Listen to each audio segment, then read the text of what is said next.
Hello guys, എൻ്റെ പേര് ഗോകുൽ. നമ്മൾ ഇന്നിവിടെ പരിചയപ്പെടാൻ പോകുന്നത് ഒരു പുതിയ സെറ്റ് ഓഫ് നമ്പേഴ്സ് ആണ്. അപ്പോൾ നിങ്ങൾ അതിൻ്റെ ഹെഡിങ് കണ്ടിട്ടുണ്ടാവും, കോംപ്ലക്സ് നമ്പേഴ്സ് അഥവാ ഇമാജിനറി നമ്പേഴ്സ്. അപ്പോൾ മറ്റു പല നമ്പർ സിസ്റ്റത്തിനെ അപേക്ഷിച്ച് നോക്കുമ്പോൾ ഇതിനൊരു പ്രത്യേകതയുണ്ട്.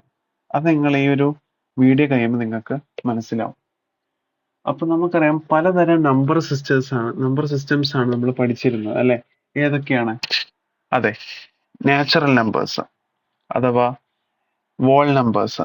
പിന്നെ നമ്മൾ പഠിച്ചിരുന്നു എന്താണ്, നമ്മളതിങ്ങനെ എക്സ്റ്റെൻഡ് ചെയ്ത് നമ്മൾ ഓരോന്നായിട്ട് കൊണ്ടുവന്നു അല്ലെ? ഏതൊക്കെയാണ്? ഇൻറ്റിജേഴ്സ്. അങ്ങനെ പോവാണ്. അപ്പൊ നമ്മൾ ആദ്യം നമുക്ക് നാച്ചുറൽ നമ്പേഴ്സ് എന്താണെന്ന് നോക്കാം. അതെ, നാച്ചുറൽ നമ്പേഴ്സ് അഥവാ എണ്ണൽ സംഖ്യകൾ. അവിടെ വരുന്ന നമ്പേഴ്സ് ഏതൊക്കെയാണ്? 1, 2, 3 അങ്ങനെ ഇൻഫിനിറ്റി വരെ പോവാണ്. ഇനിയിപ്പോ വോൾ നമ്പേഴ്സ് ആണെങ്കിലോ, ഇത്തരം നാച്ചുറൽ നമ്പേഴ്സിന്റെ കൂടെ സീറോയും കൂടി ആഡ് ചെയ്ത് കഴിഞ്ഞാൽ അതിന് പറയുന്ന പേരാണ് വോൾ നമ്പേഴ്സ്. ഇനി ഇൻറ്റിജേഴ്സ് ആണെങ്കിലോ, ഇൻറ്റിജേഴ്സ് ആണെങ്കിൽ നമ്മൾ നോക്കേണ്ട കാര്യം എന്ന് വെച്ചാൽ ഇതിന്റെ സീറോന്റെ ഇടതുവശത്തായിട്ട് നെഗറ്റീവ് നമ്പേഴ്സും കൂടി വരികയാണെങ്കിൽ അത്തരം നമ്പേഴ്സിന്റെ പേരാണ് ഇൻറ്റിജേഴ്സ്. അപ്പൊ നമ്മളിപ്പോ എന്തൊക്കെ ചെയ്തു? നമ്മള് നാച്ചുറൽ നമ്പേഴ്സ് എന്താണെന്ന് പറഞ്ഞു, വോൾ നമ്പേഴ്സ് എന്താണെന്ന് പറഞ്ഞു, ഇൻറ്റിജേഴ്സ് ആണെന്ന് നമ്മൾ പറഞ്ഞു അല്ലെ? ഇനിയിപ്പോ നമ്മൾ മനസ്സിലാക്കേണ്ട അടുത്ത നമ്പേഴ്സ് ആണ് റാഷണൽ നമ്പേഴ്സ്.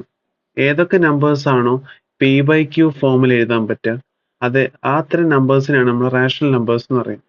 അതേ സമയത്ത് ഇത്തരം നമ്പേഴ്സിന്റെ ഡിനോമിനേറ്റർ, അതായത് ഇവിടെ q ഒരിക്കലും എന്താവാൻ പാടില്ല, സീറോ ആവാൻ വേണ്ടിയിട്ട് പറ്റില്ല. ഇനി നമ്മൾ റാഷണൽ നമ്പേഴ്സ് പറയുന്നത്, നമ്മൾ എപ്പോഴും അതിന്റെ കൂടെ പറയുന്ന നമ്പേഴ്സ് ആണ് ഇറാഷണൽ നമ്പേഴ്സ് അല്ലെ? ഇത്തരം ഇറാഷണൽ നമ്പേഴ്സ് എന്ന് പറയുന്നത് p/q ഫോമിൽ എഴുതാൻ വേണ്ടിയിട്ട് പറ്റില്ല, അത് പറഞ്ഞു അല്ലെ?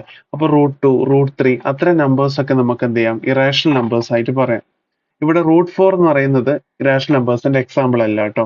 √4 എന്ന് പറയുന്നത് എന്താണ്? 2 നമുക്ക് എഴുതാൻ പറ്റും. 2 നമുക്ക് എന്ത് എഴുതാം?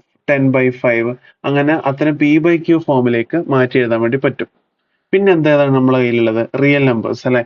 റിയൽ നമ്പേഴ്സ് എന്ന് പറയുന്നത് ഇത്തരം റാഷണലും ഇറാഷണൽ നമ്പേഴ്സിന്റെ കൂടിച്ചേരലാണ്.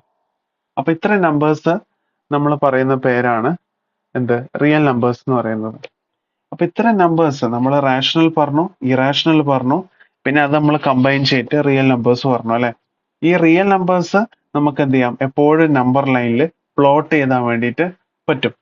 ഇനി നമ്മൾ നോക്കേണ്ട കാര്യമാണ് എന്താണ് കോംപ്ലക്സ് നമ്പേഴ്സ് എന്ന് പറയുന്നത് അല്ലെ? ഒരു കോംപ്ലക്സ് നമ്പേഴ്സ് എന്ന് മനസ്സിലാക്കാൻ വേണ്ടിയിട്ട് നമ്മൾ നോക്കേണ്ട കാര്യം എന്ന് വെച്ചാൽ, നമ്മൾ ബേസിക് ആയിട്ടുള്ള ക്വാഡ്രാറ്റിക് ഇക്വേഷൻ അങ്ങ് എടുക്കുക. എന്താണ്? ax² + bx + c = 0. നമ്മൾ ക്ലാസ്സുകളിൽ പഠിച്ചിട്ടുണ്ട്. ഇത്തരം കേസുകളിൽ ഇതിന്റെ സൊല്യൂഷൻ എങ്ങനെ കണ്ടെത്താം? അതെ, x = -p ± √(b² - 4ac/2a) അല്ലെ? അപ്പൊ ചില കേസുകളിൽ നമ്മൾ b² - 4ac വില കണ്ടെത്തുമ്പോൾ നമുക്ക് മനസ്സിലായി അതിന് നെഗറ്റീവ് വാല്യൂസ് കൂടി കയറി വരാം. അത്തരം നെഗറ്റീവ് വാല്യൂസ് വന്നു കഴിഞ്ഞാൽ എന്താ വരിക? √(b² - 4ac വാല്യൂ കണ്ടെത്തുമ്പോൾ നമുക്ക് എന്ത് കിട്ടും? നെഗറ്റീവ് റൂട്ട്സ് എന്ന് കിട്ടും അല്ലെ? അപ്പൊ ഇത്തരം റൂട്ട്സ് എന്ന് പറയുന്നത് ഒരിക്കലും നമുക്ക് എന്താക്കാൻ പറ്റില്ല, റിയൽ വാല്യൂസ് ആയിട്ട് കൺസിഡർ ചെയ്യാൻ വേണ്ടി പറ്റില്ല. അപ്പൊ ഇങ്ങനത്തെ കേസ് വന്നപ്പോഴാണ് നമ്മൾ എന്ത് കൊണ്ടുവന്നത്? ഇമാജിനറി നമ്പേഴ്സ് അല്ലെങ്കിൽ കോംപ്ലക്സ് നമ്പേഴ്സ് എന്ന് പറയുന്ന കൺസെപ്റ്റ് കൊണ്ടുവന്നത്. ഇപ്പൊ അതിന് ഉദാഹരണമായിട്ട് ഞാനിവിടെ x² + 1 = 0 എന്ന് എടുത്തു അല്ലെ? അപ്പൊ x² എന്താണ് വരിക? -1 അല്ലെ? അപ്പൊ x² - 1 വരുമ്പോൾ നമ്മൾ നോക്കേണ്ട